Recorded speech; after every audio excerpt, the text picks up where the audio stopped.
Hi hello friends, നമുക്കിന്ന് എങ്ങനെയാണ് നല്ലൊരു ഇറച്ചിച്ചോറ് ഉണ്ടാക്കാൻ നോക്കാം.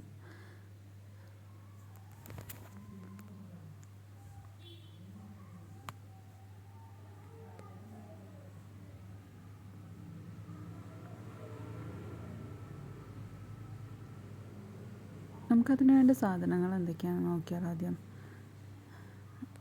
ഞാൻ ഇവിടെ എടുത്തേക്കുന്നത് സൺഫ്ലവർ ഓയിലാണ് ഞാൻ എടുത്തേക്കുന്നത്. പിന്നെ തൈര്, പട്ട, ഗ്രാമ്പു, ഏലയ്ക്ക, പെരിഞ്ചീരകം, നെയ്യ്, ഉപ്പ്, തക്കാളി, സവോള, പിന്നെ പച്ചമുളക് ചതച്ചതും, പിന്നെ ഇഞ്ചി ചതച്ചതും, വെളുത്തുള്ളി ചതച്ചതും,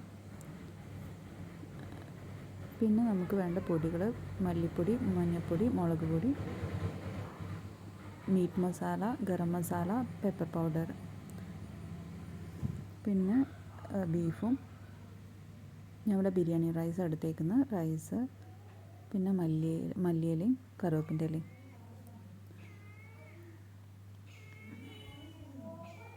ഇനി നമുക്ക് ഉണ്ടാക്കുന്നത് എങ്ങനെയാണെന്ന് നോക്കാം. ഞാനൊരു കുക്കർ എടുത്തിട്ട് അതിനകത്തേക്ക് ഞാൻ സവോള എല്ലാം ഇട്ട് കൊടുക്കുന്നുണ്ട്. അവിടെ 3 സവോളയാണ് എടുത്തേക്കുന്നത്. 3 സവോള ഞാൻ ഇട്ട് കൊടുക്കുന്നുണ്ട്. പിന്നെ കറിവേപ്പിൻ്റെ ഇല, പിന്നെ മല്ലിയിലയും കൂടെ അതിനകത്തേക്ക് ചേർത്ത് കൊടുക്കാം.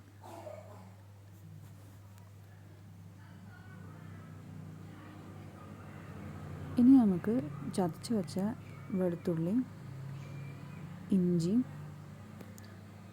പച്ചമുളകും കൂടെ ചേർത്ത് കൊടുക്കാം.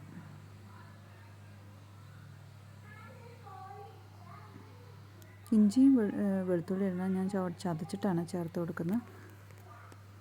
മല്ലിയില നമുക്കൊരു പിടി മതി. പിന്നെ പച്ചമുളക് ഞാൻ നമ്മുടെ എരിവിനനുസരിച്ച് നമുക്ക് ചേർത്ത് കൊടുക്കാം. ഞാൻ ഇവിടെ ഒരു 8 പച്ചമുളക് എടുത്തിട്ടുണ്ട്. പിന്നെ ഞാൻ ഇവിടെ ചേർത്ത് കൊടുക്കുന്നത് തക്കാളി ഞാൻ ഇവിടെ 2 തക്കാളിയാണ് എടുത്തേക്കുന്നത്. ആ 2 തക്കാളി ഞാൻ ചേർത്ത് കൊടുക്കുന്നുണ്ട്. ഇനി നമുക്ക് അതിനകത്തേക്ക് നമുക്ക് ആവശ്യത്തിനുള്ള ഉപ്പ് കൂടെ ചേർത്ത് കൊടുക്കാം.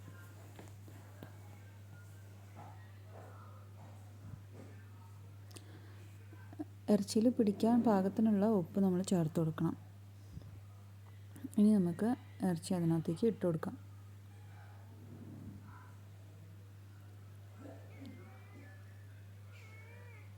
ഞാൻ ഇവിടെ പ്രഷർ കുക്കറിലാണ് ചെയ്യുന്ന മസാല.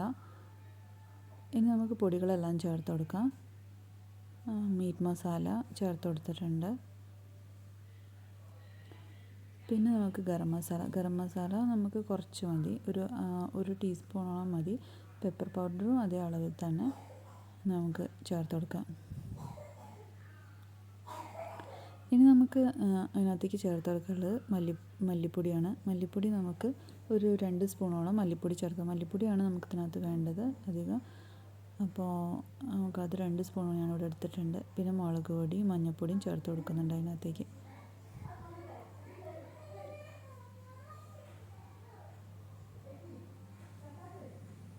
മുളക് പൊടി ഇടുമ്പോൾ നമ്മൾ ശ്രദ്ധിക്കേണ്ടത് നമുക്കത് പെപ്പർ പൗഡറും പച്ചമുളകും എല്ലാം ഇട്ടിട്ടുണ്ട്. അപ്പോൾ നമ്മുടെ എരിവിനനുസരിച്ച് ചേർത്ത് കൊടുക്കണം.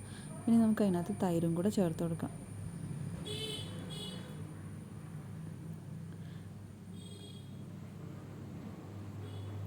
കുറച്ച് വെളിച്ചെണ്ണയും കൂടെ ചേർത്ത് കൊടുത്തിട്ട് നമുക്ക് നന്നായിട്ടൊന്ന് കുഴച്ചെടുക്കാം.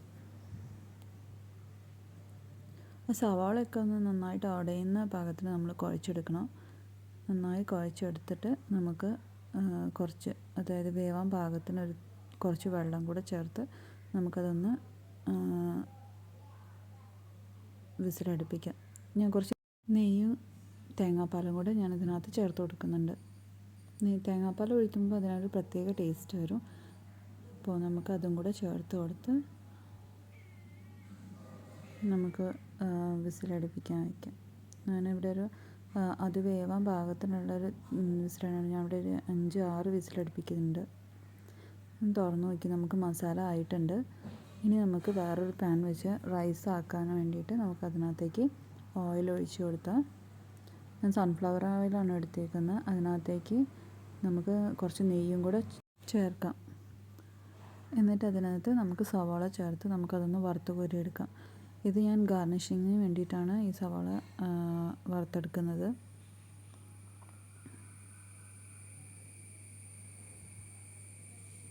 സവാള നന്നായി ബ്രൗൺ കളറാവുന്ന വരെ നമുക്ക് വറുക്കണം.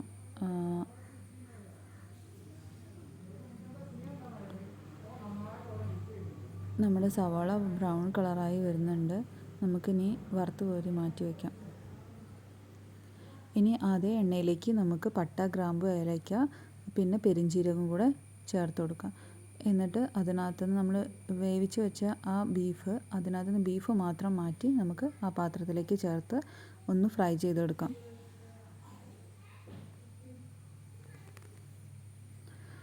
ഫ്രൈ ചെയ്തെടുക്കുക എന്ന് പറഞ്ഞാൽ ഒരുപാട് ഫ്രൈ ചെയ്തെടുക്കണ്ട, ജസ്റ്റ്. പിന്നെ ഇനി ബാക്കി വന്ന അതിനകത്ത് മസാല ഉണ്ടാക്കിയ ആ വെള്ളം കൂടെ ചേർത്ത് ഞാനിവിടെ 3.5 ഗ്ലാസ് അരിയാണ് എടുത്തേക്കുന്നത്. അതിന് ഞാനിവിടെ 7 ഗ്ലാസ് വെള്ളം എന്നുള്ള രീതിക്കാണ് എടുത്തേക്കുന്നത്. മസാലയുടെ വെള്ളം ചേർത്തിട്ടാണ് ഞാൻ അളവ് എടുത്തേക്കുന്നത്. അപ്പോൾ ഞാനിവിടെ 7 ഗ്ലാസ് വെള്ളം ഒഴിച്ച് കൊടുക്കുന്നുണ്ട്.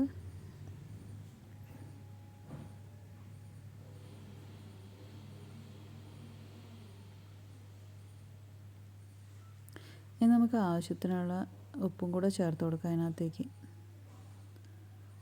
എന്നിട്ടൊന്ന് നന്നായിട്ട് ഇളക്കി യോജിപ്പിക്കാം. ഇനി നമ്മുടെ അരി അതിനകത്തേക്ക് ചേർത്ത് കൊടുക്കാം.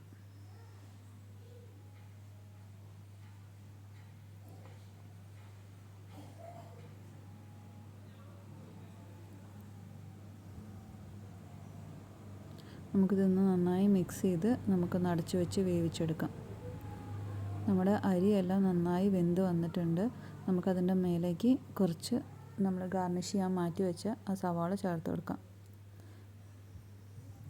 നമ്മുടെ നല്ല ടേസ്റ്റി ആയിട്ടുള്ള ഇറച്ചിച്ചോറ് ഇവിടെ റെഡി ആയിട്ടുണ്ട്. എല്ലാവരും ഒന്ന് ട്രൈ ചെയ്ത് നോക്കണം. ഞാനിവിടെ അതിന് സൈഡായിട്ട് എടുത്തേക്കുന്ന ബീട്രൂട്ട് ചട്നിയും തേങ്ങ ചമ്മന്തിയാണ്. എല്ലാവരും ഒന്ന് ട്രൈ ചെയ്ത് നോക്കിയിട്ട് അഭിപ്രായം പറയണേ. Thanks for watching.